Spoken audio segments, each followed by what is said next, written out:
I never imagined I'd find solace in Grand Central Terminal's cavernous halls. The vaulted celestial ceiling, once a tourist attraction, now looms above us like a mocking reminder of the world we've lost. The constellations painted in gold still glimmer in the emergency lighting, but their beauty has transformed into something sinister. 3 weeks ago, I was Marcus Chen, a software engineer with ordinary concerns about deadline pressures and rent increases. Now, I'm just another survivor, huddled with strangers in this marble fortress while outside, the infected roam Manhattan's streets. The transformation happened swiftly. First came the reports of a mysterious illness, then the chaos as people began changing. The authorities attempted to seal off Manhattan, blocking every bridge and tunnel. Their intention was containment, but they trapped millions of us here instead. I remember watching from my office window as the streets filled with panic. The gridlock, the abandoned vehicles, the masses fleeing on foot. That's when I noticed something peculiar about the infected. They seemed to retain fragments of their former routines. Business people in torn suits still clutched their briefcases. Street vendors pushed their carts aimlessly. It was as if some twisted echo of their previous lives remained. We're 47 survivors in total, gathered in the main concourse. The terminal's architecture has become our salvation. Those massive steel doors were meant to withstand terrorist attacks. Now they protect us from a different kind of threat. But our sanctuary is far from secure. The infected have begun displaying unsettling signs of intelligence. They're learning, adapting, and worst of all, they're organizing. Dr. Sarah Martinez, our resident physician, has been studying their behavior. They're drawn to the underground, she told me yesterday, her face illuminated by her tablet's glow. The darkness, the confined spaces, they thrive there. In these tunnels, she gestured to the maze of tracks below us. They stretch across the entire island. I've taken to mapping the terminal's lower levels, marking potential escape routes. But each expedition reveals new horrors. The infected move differently in the darkness. They're faster, more coordinated. We've lost contact with other survivor groups that attempted to use the subway tunnels. Their silence speaks volumes. Our supplies are dwindling, and tensions are rising. Some want to risk the tunnels, arguing it's better than waiting to starve. Others insist we should fortify our position and wait for rescue. But as I watch the shadows lengthen across the terminal floor, I wonder if either choice matters. Because lately, we've been hearing sounds echoing through the ventilation shafts, sounds that suggest the infected have found another way in. And they're getting closer. The emergency lights flickered 3 times before plunging us into darkness. In the main concourse, panic erupted as shadows consumed our sanctuary. I fumbled for my flashlight, its beam cutting through the gloom like a lighthouse in a storm. The terminal's marble walls amplified every sound, footsteps, breathing, the metallic scraping from below. Everyone stay calm, I commanded, surprising myself with my steady tone. The beam of my flashlight revealed faces frozen in terror, eyes wide and reflecting the dancing light. Dr. Martinez appeared at my side, her medical bag clutched tight against her chest. "The generator," she said. "Someone needs to check it." The basement. The thought alone made my skin crawl. But I knew these halls better than anyone now. I'd mapped every corner, every service corridor. I volunteered before fear could change my mind. 2 others joined me, James, a former transit worker, and Anna, an engineering student who understood the generator's mechanics. We moved silently through the terminal's arteries, our flashlights creating grotesque shadows that danced across the walls. The temperature dropped as we descended. Each step echoed off the walls, a symphony of tension that made my nerves sing.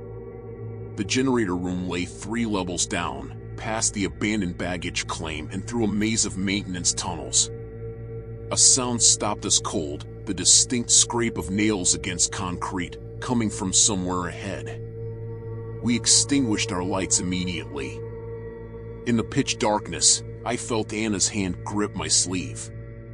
The scraping grew closer, accompanied by an odd clicking sound I'd never heard before. James pointed his flashlight down the corridor but didn't switch it on. We waited, hardly daring to breathe. The clicking paused, then resumed, closer now. Something was moving in the darkness, something that didn't need light to see. A metallic crash from behind made Anna gasp. The clicking stopped. Then, in the silence, we heard it, the sound of multiple somethings changing direction, heading straight for us. "Run," I hissed, but it was already too late. The corridor erupted with movement. Our flashlights revealed glimpses of twisted figures sprinting with inhuman speed. Their eyes reflected our light like animals, but their movements were calculated, precise.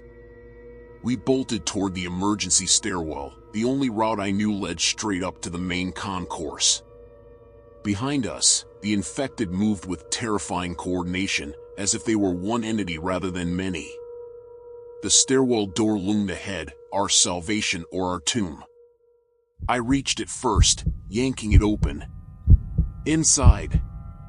I pulled Anna through, then James.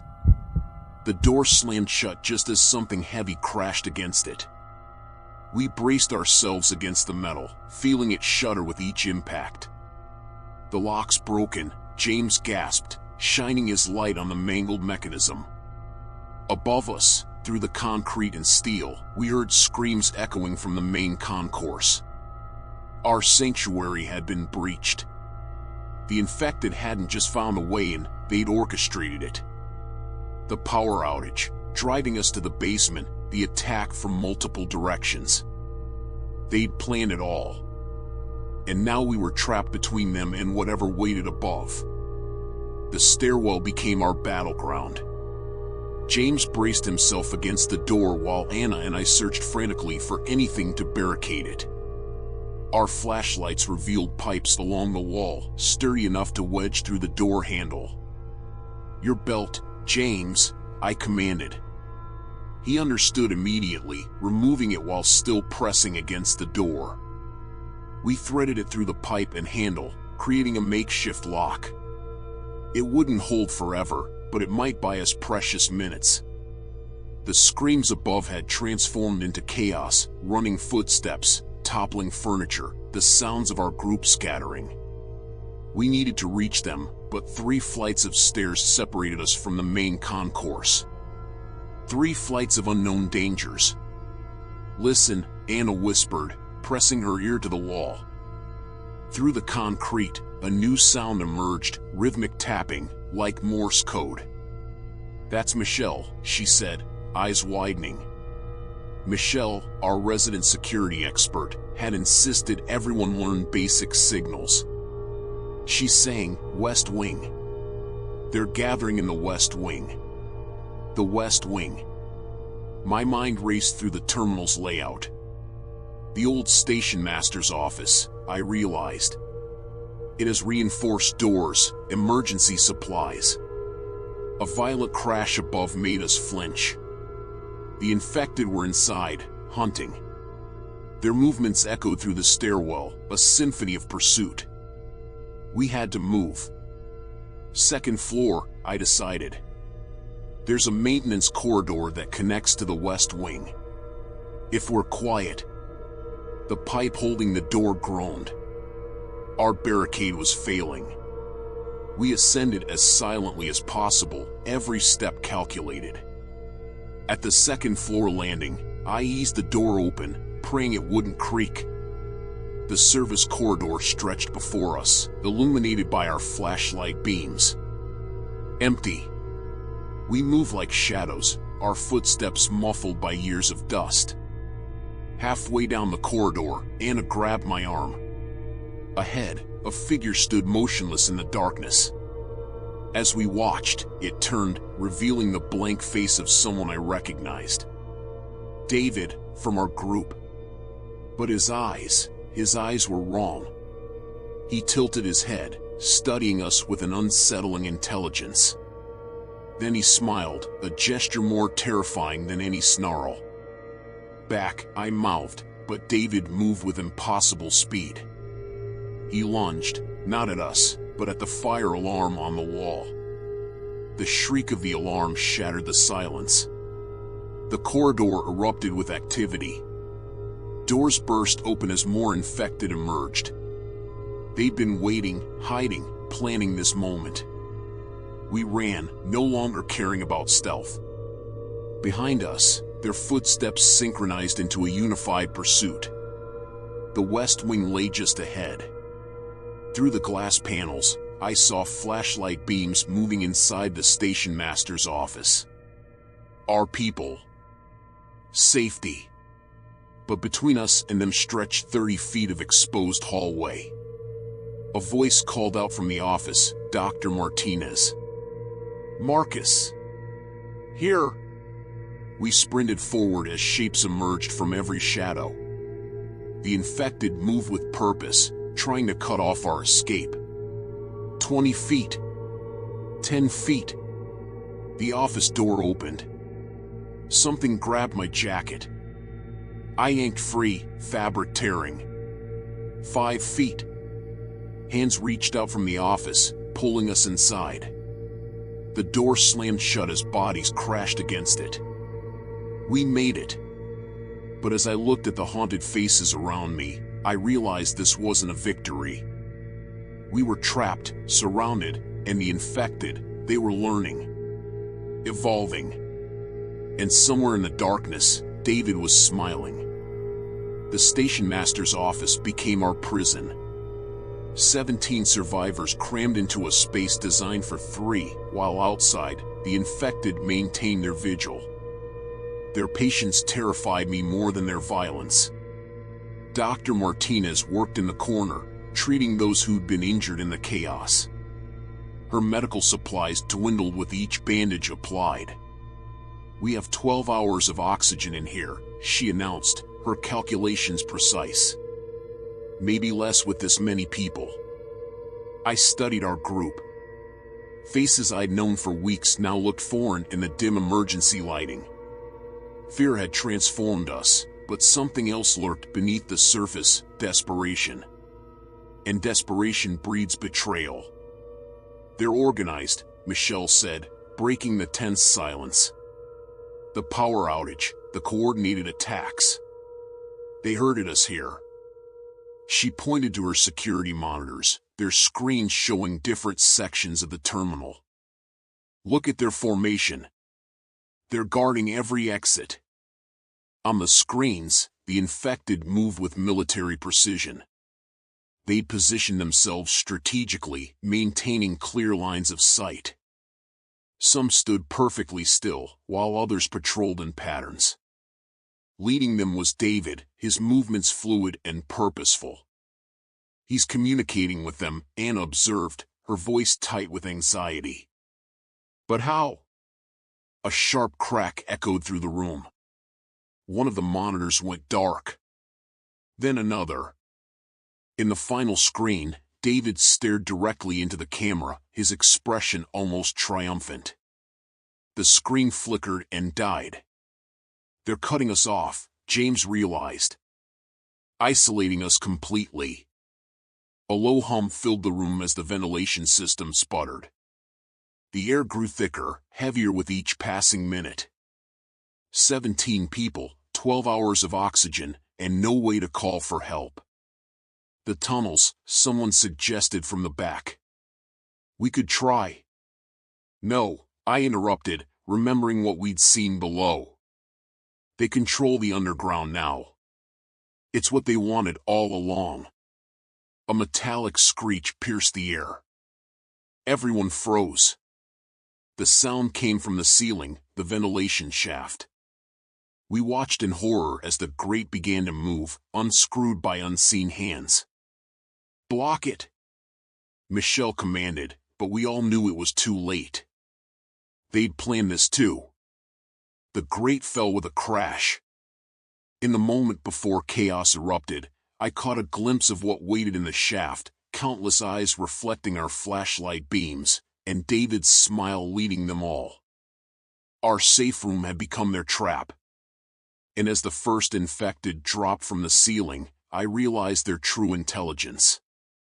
They hadn't just evolved, they'd strategized. Every move since the power outage had led to this moment. We weren't survivors anymore. We were prey. Chaos erupted in the station master's office. The infected poured from the ventilation shaft like a nightmare made flesh.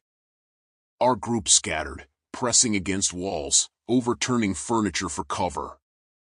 In the confusion, I noticed Dr. Martinez clutching her medical bag, her eyes fixed on something no one else had seen. The dumbwaiter, she mouthed, gesturing to the small service elevator hidden behind a filing cabinet. A remnant from when messages and supplies traveled between floors. Our salvation or another trap? The infected moved with calculated precision, herding us into corners. David orchestrated their movements from above, conducting this macabre symphony.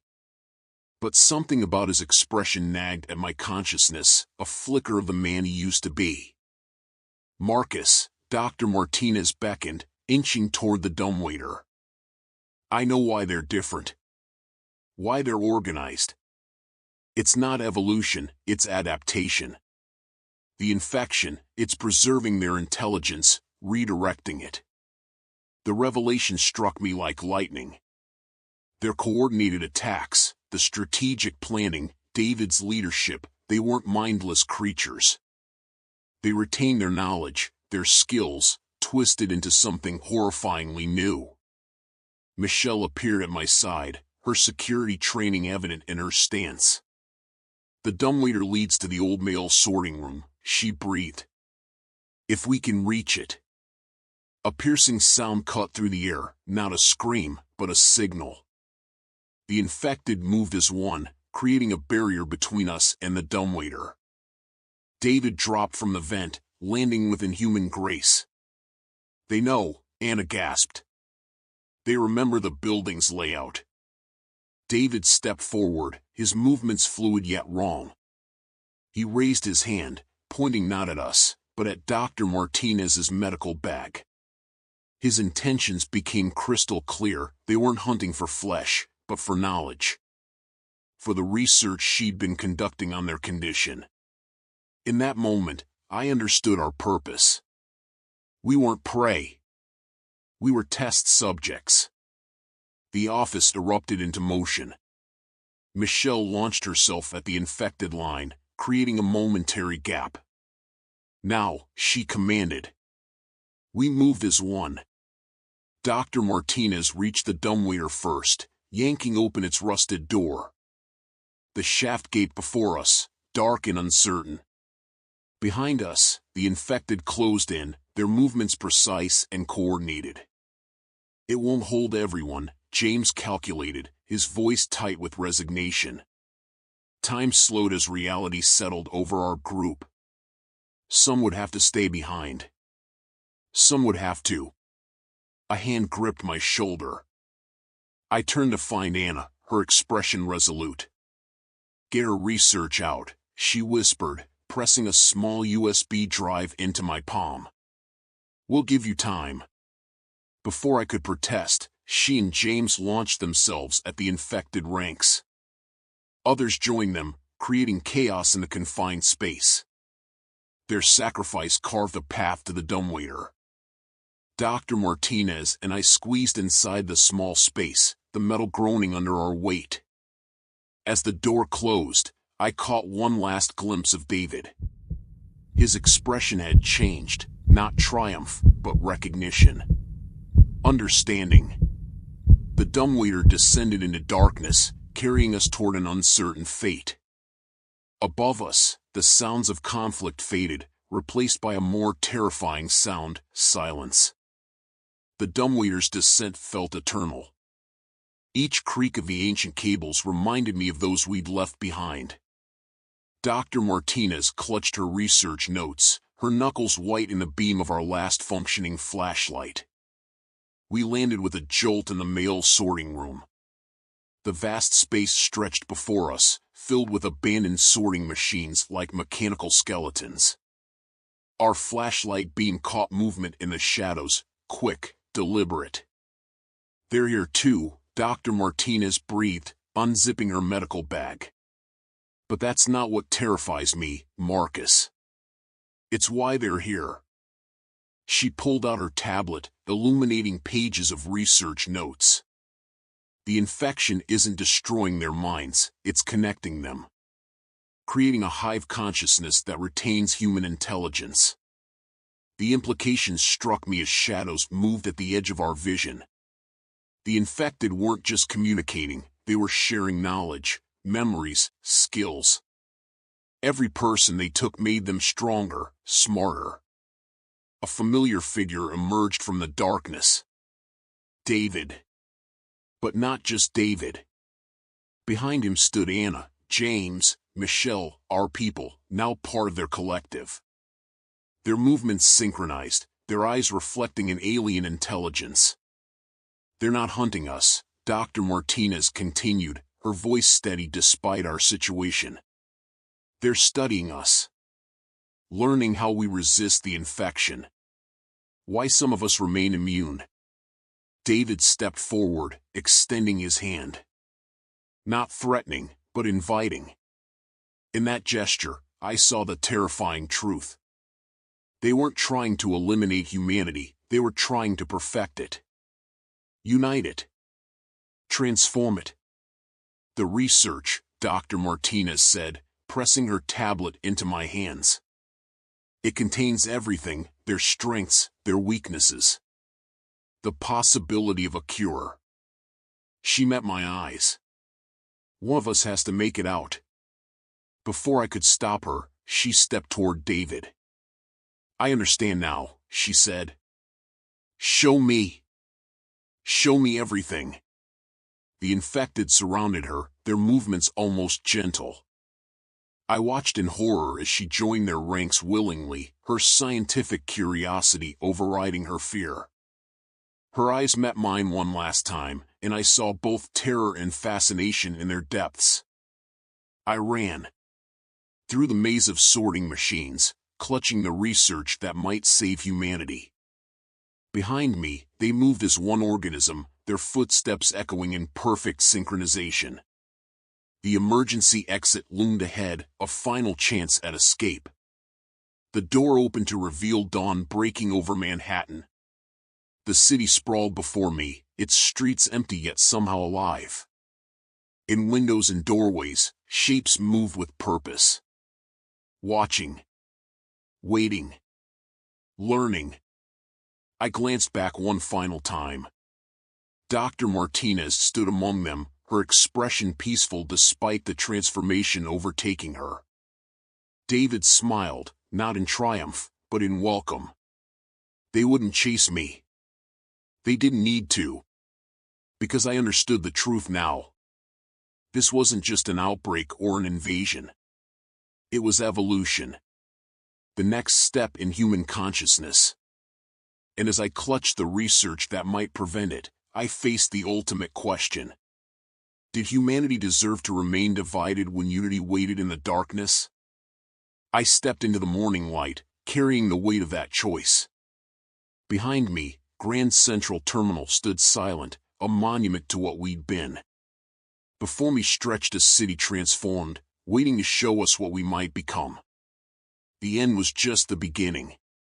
And in the growing light, I couldn't tell if the shadows following me were infected, or simply my own doubts about which side of evolution I should choose.